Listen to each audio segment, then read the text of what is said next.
Baik, Assalamualaikum warahmatullahi wabarakatuh. Perkenalkan, saya Hanko Holi Devida Bavlen. Di sini saya akan memberikan laporan tentang analisis keuangan perusahaan manufaktur. Ya, jadi di sini saya menganalisis laporan keuangan dari PT Hanjaya Mandala Sampurna atau HMSP.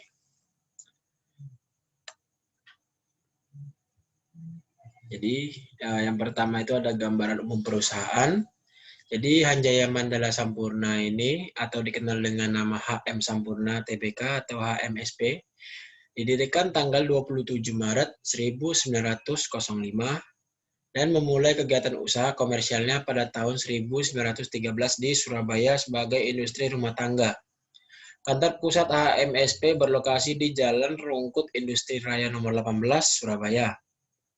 Nah, HM Sampurna memiliki 5 pabrik, yakni 2 pabrik sigaret kretek mesin atau SKM di Pasuruan dan Karawang, serta 5 pabrik sigaret kretek tangan atau SKT dengan lokasi sebagai berikut. 3 pabrik di Surabaya, serta masing-masing 1 pabrik di Malang dan di Probolinggo. Sampurna bermitra dengan 38 mitra produksi sigaret atau MPS. Nah, HMSP juga memiliki kantor perwakilan korporasi di One Pacific Place, lantai 18 Sudirman Central Business District atau SCBD. Jalan Jenderal Sudirman, Kavling 52 sampai 53 Jakarta 12190. Nah, induk usaha M Sampurna adalah PT Philip Morris Indonesia, yaitu ia menguasai 92,50% saham HMSP. Sedangkan induk usaha utama HM Sampurna adalah Philip Morris International Inc. Berdasarkan anggaran dasar perusahaan, ruang lingkup kegiatan HMSP meliputi manufaktur dan perdagangan rokok serta investasi saham pada perusahaan-perusahaan lain. Nah, merek-merek rokok HM Sampurna antara lain A-Mild, G Samsu, Sampurna Kretek, U-Mild, dan mendistribusikan Marlboro. Pada tahun 1990, HMSP memperoleh pernyataan efektif dari Bapepam LK untuk melakukan penawaran umum perdana saham atau HMSP atau IPO kepada masyarakat sebanyak 27 juta dengan nilai nominal 1.000 per saham dengan harga penawaran Rp12.600 per saham. Nah, saham-saham tersebut dicatatkan pada Bursa Efek Indonesia atau BEI pada tanggal 15 Agustus 1990.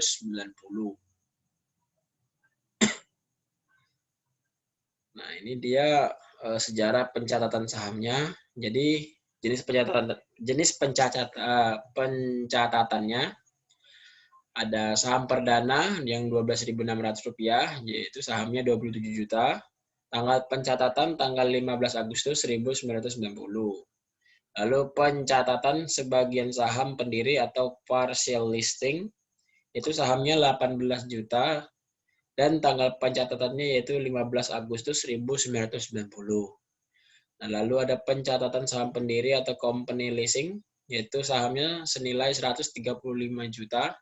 Tanggal pencatatannya yaitu 15 Juni 1992. Lalu ada saham bonus atau bonus share, yaitu sahamnya senilai 270 juta rupiah. Tanggal pencatatannya yaitu 28 September 1994. Lalu selanjutnya ada pemecahan saham atau stock split, yaitu 450 juta. Tanggal pencatatannya 13 November 1996. Begitu juga seterusnya.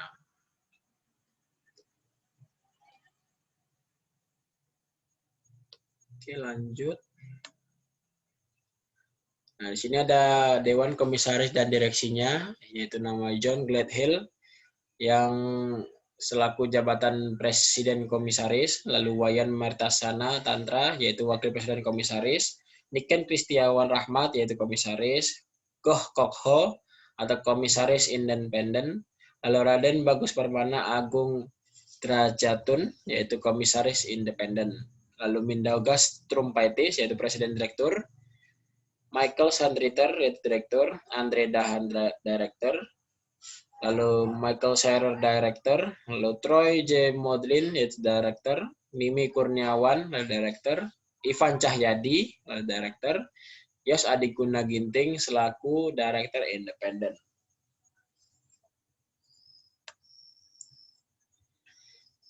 Yang kedua ada analisa laporan keuangan, yaitu neraca aset lancarnya, yaitu aset lancar, kas dan setara kas pada tanggal 31 Desember tahun 2020. Ini perbandingannya dengan tanggal 31 Desember tahun 2019. Nah, ini kas dan setara kasnya yaitu 15.804.309 dan pada tahun 2019 18.820.695. Aset keuangan lancarnya, aset keuangan lancar lainnya yaitu 709.535. Lalu pada tahun 2019-nya itu 401,155. Piutang usaha pihak ketiga itu pada piutang usaha yaitu 3.507.586 pada tahun 2020. Lalu pada tahun 2019-nya yaitu 3.118.541. Piutang usaha pihak berrelasi yaitu 140.736. Lalu pada tahun 2019-nya 136,413. Piutang lainnya yaitu piutang pihak ketiga yaitu 450.703. Lalu pada 2019-nya 527.407. Piutang lainnya pihak berrelasi yaitu 2.489. Dan pada tahun 2019-nya yaitu 3.880. Lalu ada persediaan lancarnya, yaitu persediaan lancar lainnya pada tahun 2020 itu 18.093.707. Lalu pada 2019-nya yaitu 16.376.231. Lalu biaya dibayar di muka lancar yaitu 73.723. Lalu pada tahun 2019-nya yaitu 71,933. Lalu jumlah aset lancarnya pada tahun 2020 yaitu keseluruhannya 38.782.788. Lalu pada 2019-nya yaitu 39.456,255.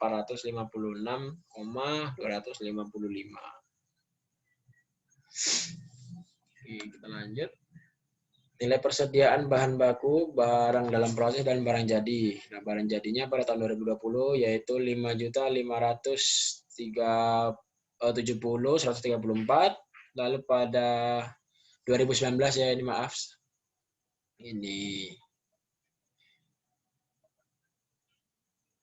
2019-nya yaitu 3.159.742. Lalu barang dalam proses yaitu 270.814. Pada 2019-nya yaitu 275.562.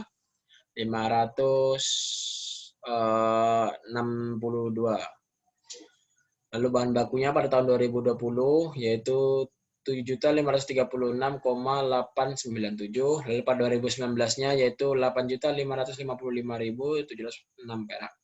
Itu jumlah pada tahun 2020-nya yaitu 13.377.845. Lalu pada tahun 2021 yaitu 11.991 dan 10. Ini pada 2019 ya. Jadi ini mungkin kemarin salah ketik. Oke, lanjut. Nah, ini masuk ke aset tidak lancarnya. Itu terdiri dari investasi pada entitas asosiasi. Jadi pada tahun 2020 itu 80.356. Lalu pada 2019 yaitu 81.651. Aset pajak tangguhan yaitu 393.862. Lalu 2019-nya 345.043. Properti investasinya itu 422.148. Pada 2019 443.339. Aset tetapnya yaitu 6.582.808. Lalu Pada 2019-nya yaitu 7.297.912. Goodwill yaitu 60.423 dan pada 2019-nya 60.423 juga. Ya, aset tidak lancar dan non keuangan lainnya yaitu 1.042.795. Lalu pada 2019-nya 977.423. Jadi jumlah aset tidak lancarnya pada tahun 2020 yaitu 8.582.392. Lalu pada tahun 2019-nya yaitu 9.205.791. Oke, lanjut. Total liabilitas. Nah, ini ada liabilitasnya. Yaitu liabilitas jangka pendek. Nah, itu ada utang usaha. Nah, utang usaha pihak 3 yaitu 2.674.932. Dan 2019-nya 2.655.512. Utang usaha pihak berelasi yaitu 792.635. Lalu pada tahun 2019 1.146.492. Liabilitas keuangan jangka pendek lainnya pada tahun 2020 itu tidak ada, itu saya beri angka 0. Lalu pada 2019 yaitu 7.265. Beban akrual jangka pendek yaitu 241.167. Lalu pada 2019 189.849. Liabilitas imbalan pasca kerja jangka pendek yaitu pada tahun 2020-nya 779.018 perak. Lalu pada 2019-nya 691.046. Utang pajak yaitu 2.527.904. Lalu pada 2019-nya 2.389.662.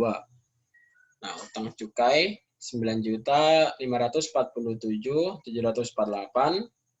Lalu pada 2019 5.423.392. Nah, pendapatan ditangguhkan jangka pendek yaitu pada tahun 2020 63.057 dan pada 2019-nya 63.896.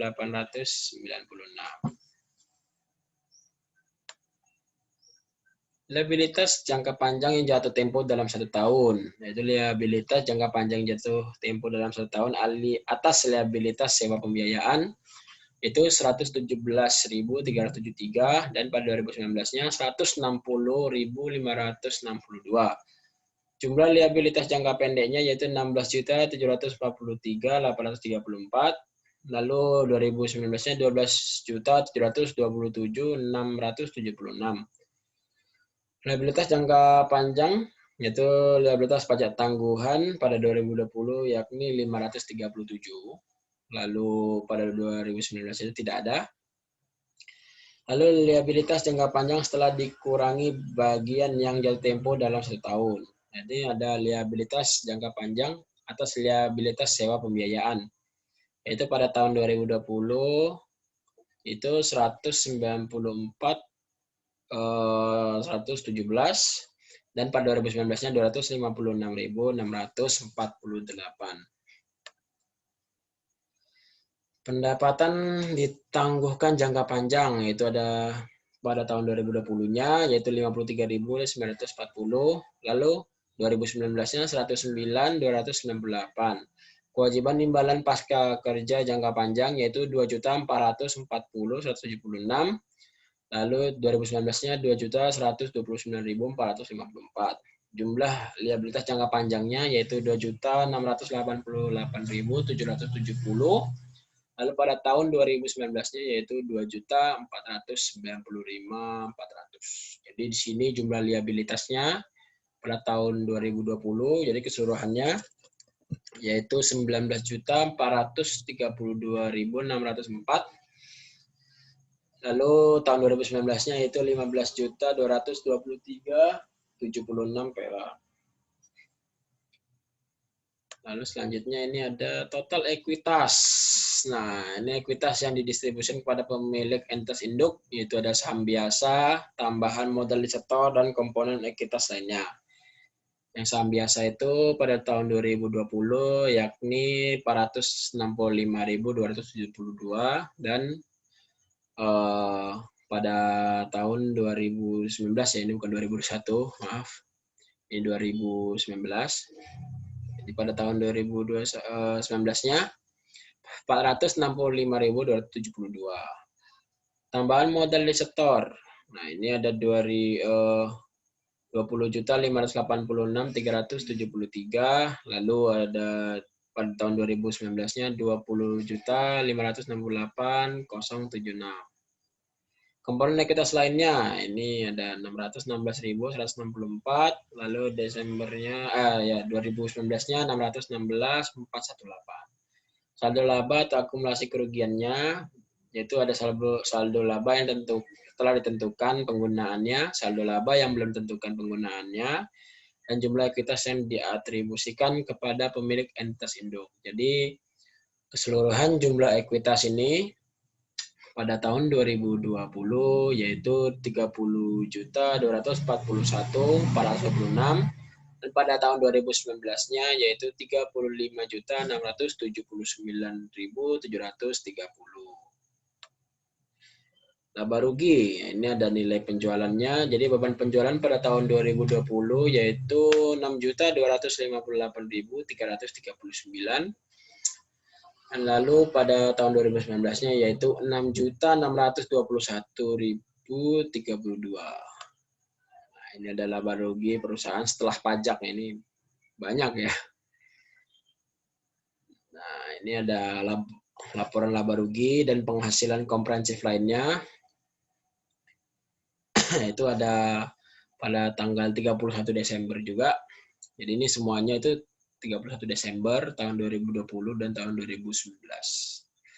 Ini ada penjualan dan pendapatan usaha, beban pokok penjualan dan pendapatan, jumlah laba bruto, lalu beban penjualan, beban umum dan administrasi, pendapatan keuangan, beban keuangan, beban bagian atas laba rugi entitas asosiasi yang dicatat dengan menggunakan metode ekuitas, lalu ada pendapatan lainnya, beban lainnya, jumlah laba atau rugi sebelum pajak penghasilan dan pendapatan beban atau pajak, jumlah laba rugi dari operasi yang dilanjutkan.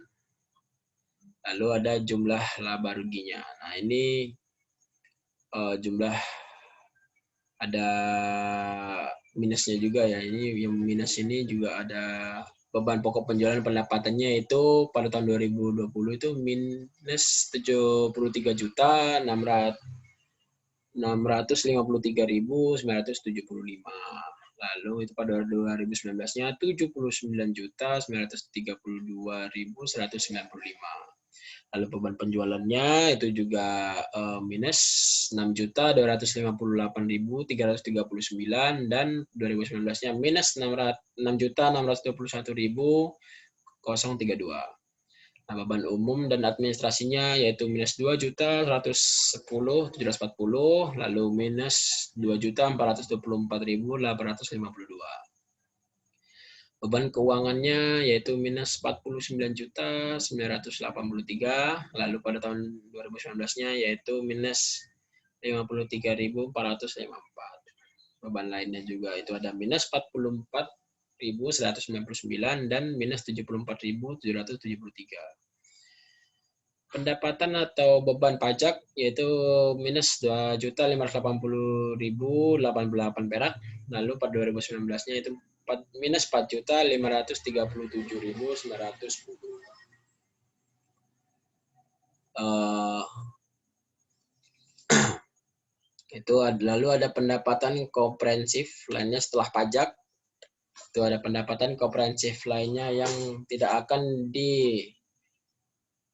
direklasifikasi ke laba rugi setelah pajak. Itu ada penyesuaian lainnya atas pendapatan komprehensif lainnya yang tidak akan direklasifikasi ke laba rugi atau setelah pajak. Itu ada minus 102.226 dan 210.250 itu pada tahun 2019-nya. Itu lalu jumlah pendapatan komprehensif lainnya yang tidak akan direklasifikasi ke laba rugi atau setelah pajak itu minus 102.226 dan pada 2019-nya 210,250 perak. Lalu jumlah pendapatan komprehensif lainnya yang akan direklasifikasi ke laba rugi setelah pajak. Nah, ini setelah pajaknya. Keuntungan atau kerugian selisih kurs penjabaran setelah pajak yaitu minus 254 dan 2019-nya yaitu 257. Lalu keuntungan kerugian lindung nilai arus kas setelah pajak yaitu minus 593 dan pada 2019-nya itu tidak ada atau 0. Lalu jumlah pendapatan komprehensif lainnya yang akan direklasifikasi ke laba rugi setelah pajak yaitu minus 847, lalu pada 2019-nya 257. Jumlah pendapatan komprehensif lainnya setelah pajak yaitu minus 103,073 dan 2019-nya 210.517. Nah, jumlah laba rugi komprehensifnya itu 8.478.305 dan 2019-nya yaitu 13.932.030.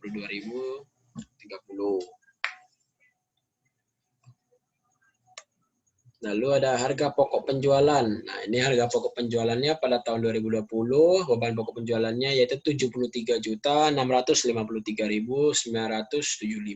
dan pada 2019-nya yaitu 79.932.195. Lalu beban umum dan administrasi pada tahun 2020-nya yaitu 2.110.740 perak.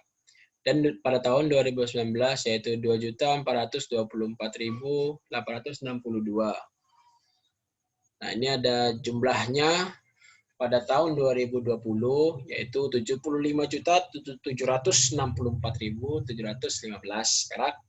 Dan pada 2019-nya jumlah harga pokok penjualannya yaitu 82.357.57 perak. Lalu selanjutnya ini ada biaya produksi. Oke, ini ada biaya produksinya. Biaya produksi terdiri dari pita cukai. Itu biayanya pada tahun 2020 56.729.129. Lalu pada 2019-nya yaitu 60.186.747. Lalu ada bahan bakunya yaitu 7.668.695. Lalu pada tahun 2019 yaitu 9.864.229. Nah, ini setiap bahannya dan biaya-biaya produksi lainnya ini juga memiliki harga seperti gaji upah dan manfaat karyawannya, biaya overhead pabrik, biaya overhead lainnya, iklan dan promosi, beban pokok penjualan barang dagangan, jasa manajemen, pengangkutan dan distribusi, royalti, donasi, honorarium tenaga ahli, sewa, telepon dan faksimil, asuransi, jasa keamanan, pemeliharaan dan perbaikan dan seterusnya. Nah, setelah dijumlahkan yaitu pada tahun 2020 itu jumlahnya itu 87.613.497. Lalu pada 2019 yaitu 93.893.476. Nah, jadi kesimpulannya penjualan bersih PT Hanjaya Mandala Sampurna Tbk atau HMSP dari Januari hingga Juni 2020 sebesar 44,73 triliun. Penjualan ini terdiri dari penjualan domestik sigaret kretek mesin sebesar 30,50 triliun atau turun dibanding Q2 2019 yang mencapai 35,92 triliun. Penjualan lokal sigaret kretek tangan sebesar 9,51 triliun atau turun dibanding Q2 2019 yang mencapai 8,90 triliun. Nah, penjualan lokal sigaret putih mesin besar 4,30 triliun atau turun dibanding Q2 2019 yang mencapai 5,44 triliun. Sementara penjualan ekspor juga ikut turun di mana Q2 2020 yaitu 142,67 miliar. Nah, dan Q2 2019-nya ini 191,35 miliar. Banyak ya. Ya, dan bila diperhatikan, seluruh penjualan HM Sampurna turun baik lokal dan ekspor. Penurunan penjualan di semester 1 tahun 2020 ini sebesar 11,80% dibanding semester 1 tahun 2019 yang penjualannya mencapai 50,71 triliun rupiah. Nah, beban pokok penjualan HMSP pada kuartal 2 2020 sebesar 34,99 triliun. Nah, ini mengalami penurunan 8,85% dari sebelumnya Q2 2019 yaitu 38,39 triliun rupiah. Nah, beban penjualan juga mengalami penurunan sedikit. Nah, Q2 2020 ini yaitu 2,83 triliun rupiah. Dan Q2 2019 yaitu 2,94 triliun. Sedangkan beban umum dan administrasi juga sedikit mengalami penurunan di mana Q2 2020 yaitu 1,9 triliun dan pada 2019-nya kuartal Q2 itu kuartal 2 ya. Kuartal 2 itu 1,18 triliun. Nah, HMSP ini mencatatkan penghasilan lain-lain sebesar 51,1 miliar rupiah, naik sedikit dibanding kuartal 2 2019 yang hanya 43,74 miliar rupiah. Sementara penghasilan keuangan sebesar 522,37 M atau turun 19,54% dibanding kuartal 2 2019 yang mencapai 649,29 miliar. Menurunnya penjualan HMSP menyebabkan laba bersih juga turun hingga 27,82%. Nah, laba bersih per saham HMSP pada kuartal 2 tahun 2020 menjadi Rp42 per saham. Nah, kuartal 2 2019 yaitu Rp58 per saham. Hingga 30 Juni 2020, PT Hanjaya Mandala Sampurna Tbk atau HMSP memiliki total aset sebesar 41,90 triliun. Itu terdiri dari aset lancar sebesar 33,11 triliun, yang di dalamnya terdapat kas dan setara kas sebesar 5,10 triliun rupiah. Sementara aset tidak lancarnya sebesar 8,79 triliun. Nah, jumlah liabilitas atau hutang HMSP tercatat sebesar 15,29 triliun yang terdiri dari jumlah hutang jangka pendek sebesar 12,92 triliun rupiah dan hutang jangka panjang itu 2,36 triliun rupiah. Nah, terakhir HMSP memiliki total ekuitas sebesar 26,61 triliun rupiah. Mungkin itu saja dari saya akhiri. Mungkin kalau ada kesalahan kata, saya mohon maaf. Assalamualaikum warahmatullahi wabarakatuh.